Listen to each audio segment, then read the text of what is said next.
युद्ध विरुद्ध क्रुद्ध दो बंदर, राम प्रताप सुमिरि उर अंतर। रावण भवन चढ़े दो भाई, करहि कौशलाधीश दुहाई। कलश सहित गई भवन ढहावा, देखि निशाचर पति भय पावा। नारी वृंद कर पीठहि छाती, अब दुई कपि आए उत्पाती। कपि लीला करि तिन्हि डेरावहीं, रामचंद्र कर सुज सुसुनावहीं। पुनि कह गई कंचन के खंबा, कहे निकरी उत्पात अरंबा। गरजी परे रिपु कटक मझारी, लागे मरदे भुज बल भारी। काहू ही लात चपेट निकेहू, भजहु न राम ही सो फल लेहू। एक एक सो मरदही, तोरि चला वही झुंड। रावण आगे परही ते, जनु फूटहि दधि कुंड। प्रमात सियावर रामचंद्र शंकर जी भजो।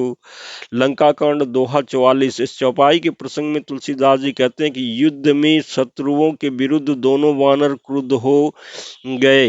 हृदय में श्री राम जी के प्रताप का स्मरण करके दोनों दौड़कर रावण के महल पर जा चढ़े और कौशल राज श्री राम जी की दुहाई बोलने लगे। उन्होंने कलश पत सहित महल को पकड़कर ढा दिया। यह देखकर राक्षस राज रावण डर गया। सब स्त्रियां हाथों से छाती पीटने लगे और कहने लगे, अब की बार दो उत्पाती वानर एक साथ आ गए। वानर लीला करके घुड़की देकर दोनों उनको डराते और श्री रामचंद्र जी का सुंदर यश सुनाते हैं। फिर सोने के खंबे को हाथ में पकड़ कर के उन्होंने परस्पर कहा कि अब उत्पात आरंभ किया जाए। वे गर्ज कर शत्रु की सेना के बीच में कूद पड़े और अपनी भारी भुजबल से उसका मर्दन करने लगे। किसी को लात से, किसी की थप्पड़ से खबर लेते हैं और कहते हैं कि तुम श्री राम जी को नहीं भजते, उसका यह फल लो। एक को दूसरे से रगड़कर मसल डालते हैं और सिरों को तोड़कर फेंकते हैं।